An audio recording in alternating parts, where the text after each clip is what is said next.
Good morning, my dear students. How are you? Hope you all are well. I am also well.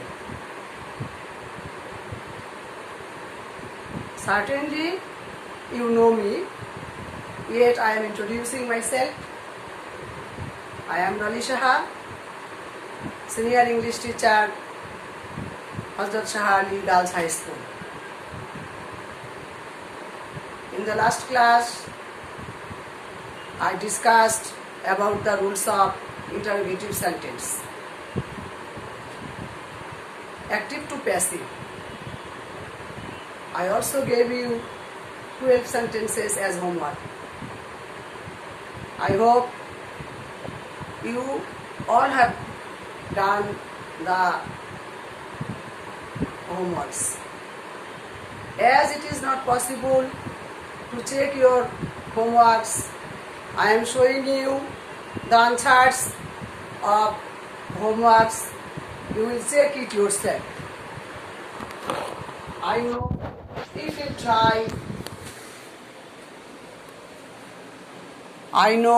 if you try, you all will check it yourself. Of course, you will try to check it yourself. Today, I shall discuss you the rules of imperative sentence. তোমরা জানো voice তিন রকম সেন্টেন্সেরই হয়: assertive, interrogative, imperative. Imperative sentence.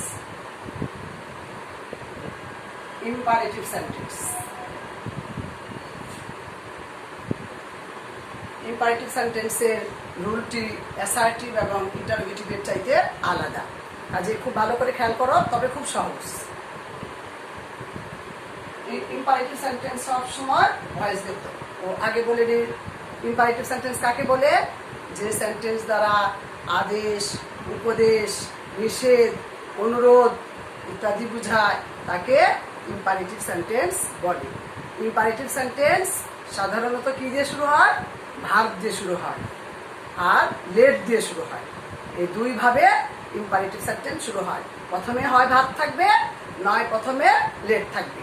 দেখো, আমি তোমাদের রুলগুলো শেখাচ্ছি, খুবই সোজা, মনোযোগ দাও, পারবা।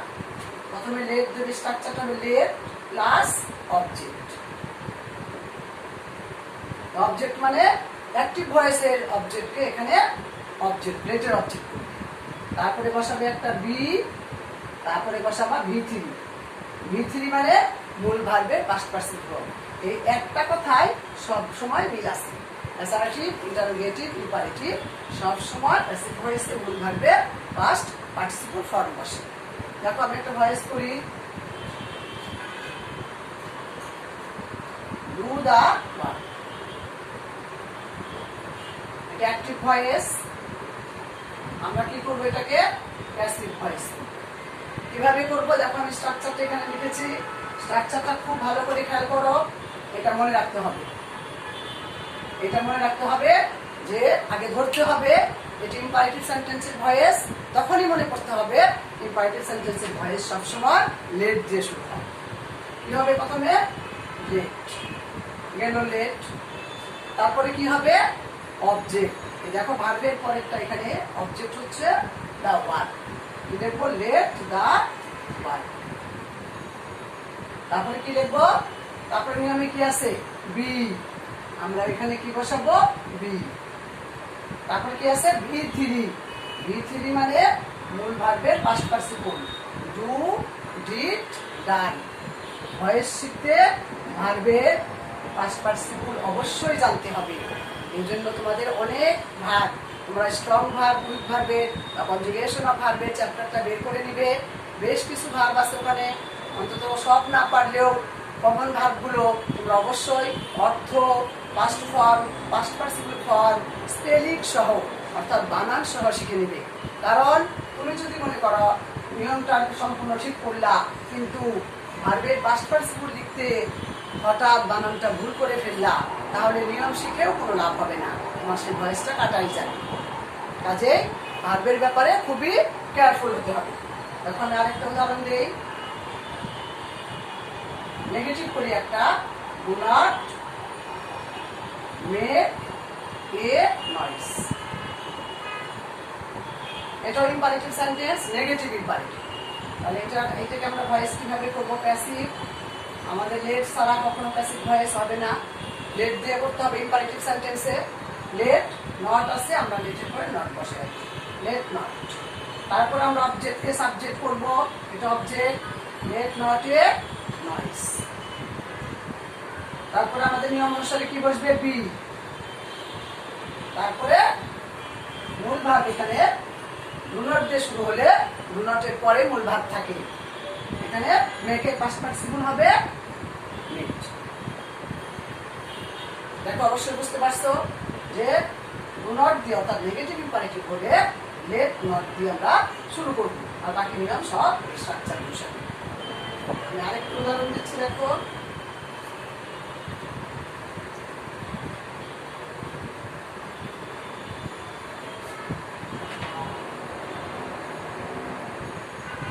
do not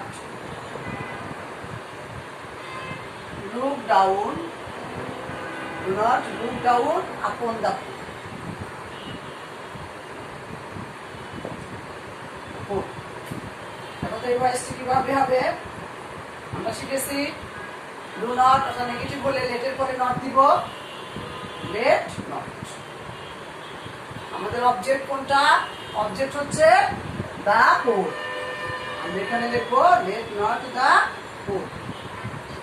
দেখো আমরা এই নিয়ম মানলাম, প্রথমে লেট বসালাম, নট আছে বলে নেগেটিভ করলাম, তারপর অবজেক্ট বসালাম, তারপর আমাদের কি বসাতে হবে? বি। আমরা বসাবো বি। তারপরে লুক ডাউন আপর, এটা মানে হচ্ছে অবজ্ঞা করা, গরিবদের অবজ্ঞা করো না। আমরা লুকের পাস্ট পার্টিসিপল কি লিখবো? লুকড। অনেকেই তখন একটা সমস্যায় পড়ে যায় যে এই প্রিপজিশন গুলোকে কি করব। তোমরা কি করবা? এই লুকের পরে এই প্রিপজিশন গুলোকে বসিয়ে দিবা। লুকড ডাউন আপন। দেখো উত্তরটা কি হলো? Let not the poor be looked down upon. যে কোনো ভার্বের সাথে যদি প্রিপজিশন থাকে, তুমি সেটাকে সেই ভার্বের পাস্ট পার্টিসিপল লিখে সেই প্রিপজিশনটা বসিয়ে দিবে। আমি আরেকটা উদাহরণ দিচ্ছি, দেখো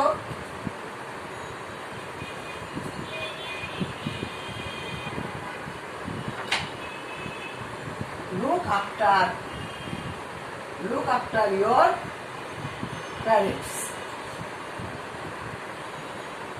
look after মানে যত্ন নেওয়া। দেখো আমি এটাকে প্যাসিভ ভয়েস করব। আমরা কি করব? প্যাসিভ ভয়েস করতে ইম্পারেটিভ সেন্টেন্স লেট দিয়ে শুরু করব, লেট, তারপরে লিখব your, এইটুকু হলো অবজেক্ট, your parents, তারপর কি লিখবো? Be, let your parents be। এবার আমরা লুকের পাস্ট পার্টিসিপল কি লিখবো? লুকড। এই যে আফটারটা আছে, আমরা এখানে আফটারটা বসে। নিশ্চয়ই বুঝতে পারছো, ভার্বের সাথে যদি কোনো প্রিপজিশন থাকে সেটাকে প্যাসিভ ভয়েসে ভার্বের পরই বসাতে হয়। অনেক সময় ইম্পারেটিভ সেন্টেন্সেও এক্সট্রা ওয়ার্ড থাকে, যেমন post the letter into the letter box,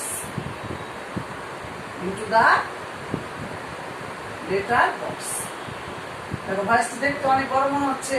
অনেকে এই ভয়েস করতে আমরা নিয়ম জানা সত্ত্বেও ভুল করে ফেলি। অনেকে ভাবে কি জানো, এই দা লেটার বক্সকে অনেকে অবজেক্ট ভেবে বসে, কিন্তু এখানে দা লেটার বক্স অবজেক্ট না। অবজেক্ট আমি আগেও বলেছি, অবজেক্ট থাকে মূল ভার্বের সাথে। এখানে মূল ভার্ব আমাদের হলো পোস্ট, তাই অবজেক্ট এখানে হচ্ছে দা লেটার, এটা হচ্ছে অবজেক্ট। খেয়াল করবা, শেষের ওয়ার্ডটাই কখনো অবজেক্ট না।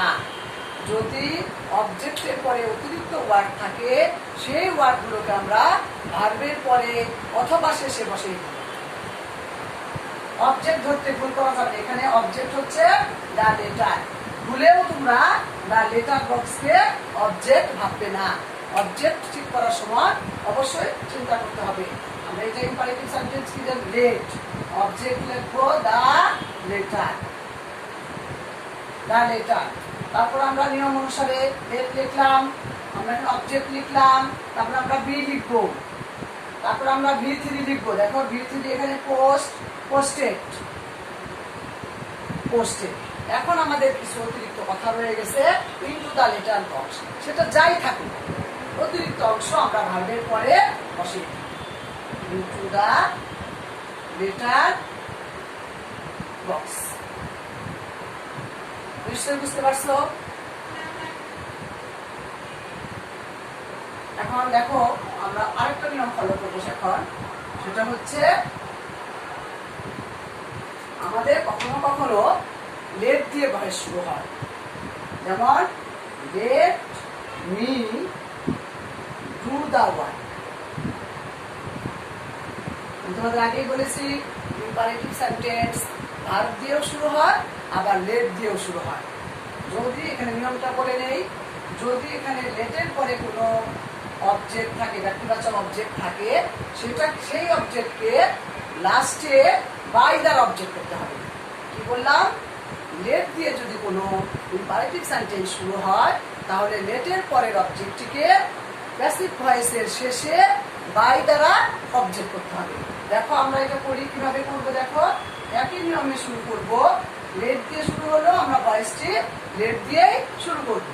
লেট, তারপর আমরা কি করব, অবজেক্টকে সাবজেক্ট করব, লেট দা ওয়ার্ক। তারপরে কি করব, বি। দেখো এই নিয়ম অনুসারে আমরা করে যাচ্ছি। এখন V3 বসাবো। ভার্ব এখানে আমাদের ডু, ডান। লেটের পরে অবজেক্ট থাকলে সেটাকে বাই দ্বারা অবজেক্ট করতে হয়। খেয়াল করো তোমরা, লেটের পরে অবজেক্ট থাকলে, লেটের পরে অবজেক্ট থাকলে সেটাকে বাই দ্বারা অবজেক্ট করতে হয়। লেটের পরে যে কোনো পার্সোনাল অবজেক্ট থাকলে পরে সেটাকে বাই দ্বারা অবজেক্ট করতে হয়। ওকে, আরেকটা উদাহরণ দিচ্ছি। সেটা হচ্ছে দেখো bring me a dress. Bring me a dress. Imperative করে এটা প্যাসিভ ভয়েস করব। এখানে দেখো ব্রিং এর পরে পার্সোনাল অবজেক্ট আছে, দুইটা অবজেক্ট। এখানে ব্রিং এর পরে দেখো দুইটা অবজেক্ট দেখতে পাচ্ছি আমরা, একটা পার্সোনাল অবজেক্ট আর একটা অবজেক্ট। যদি কোনো, এটা একটা নতুন নিয়ম, যদি কোনো মূল ভার্বের পরে ব্যক্তিবাচক অবজেক্ট থাকে, তারপরে আরেকটা অবজেক্ট থাকে, তখন আমরা এই ব্যক্তিবাচক অবজেক্টকে ফর দ্বারা অবজেক্ট করব। দেখো এটা শুরু করি আমরা। লেট, কি হবে, let a dress, let a dress. Let me লেখা যাবে না, কিন্তু ব্যক্তিবাচক অবজেক্টকে লেটের পরে কখনো লেখা যাবে না, এটা খেয়াল রাখবে। লেট এই অবজেক্টকে আমরা সাবজেক্ট করি, লেট এ ড্রেস। বি, মূল ভার্বের পাস্ট পার্টিসিপল কি হবে, ব্রট, ব্রট। এটাকে কি হবে, ফর মি। কি বললাম মনে থাকবে, মূল ভার্বের পরে যদি কোনো পার্সোনাল অবজেক্ট থাকে সেটাকে কি করব, ফর দ্বারা অবজেক্ট করতে হবে। আমি আবারও বলছি নিয়মটি, লেটের পরে যদি অবজেক্ট থাকে সেই অবজেক্টকে ভয়েসের শেষে বাই দ্বারা অবজেক্ট করতে হবে। আর মূল ভার্বের পরে যদি ব্যক্তিবাচক অবজেক্ট থেকে আরেকটা অবজেক্ট থাকে, সেই ব্যক্তিবাচক অবজেক্টটাকে ফর দ্বারা অবজেক্ট করতে হবে, ফর। ওকে, আশা করি তোমরা নিয়মগুলো বুঝতে পারছো। মাত্র 3টি নিয়ম খেয়াল করতে হয়। 1 নম্বর নিয়ম, let plus object plus be plus V3। 2 নম্বর নিয়ম, লেটের পরে কোনো অবজেক্ট থাকলে তাকে বাই দ্বারা, সেই অবজেক্টকে ভয়েসের শেষে বাই দ্বারা অবজেক্ট করতে হয়। 3 নম্বর নিয়ম, মূল ভার্বের পরে যদি ব্যক্তিবাচক অবজেক্ট থাকে তাহলে সেই অবজেক্টটিকে ফর দ্বারা অবজেক্ট করতে হয়। ওকে, তোমরা আশা করি বুঝতে পারছো। এখন আমি তোমাদের বাড়ির কাজ দিব, এখন বাড়ির কাজটা তোমরা অবশ্যই করে রাখবে।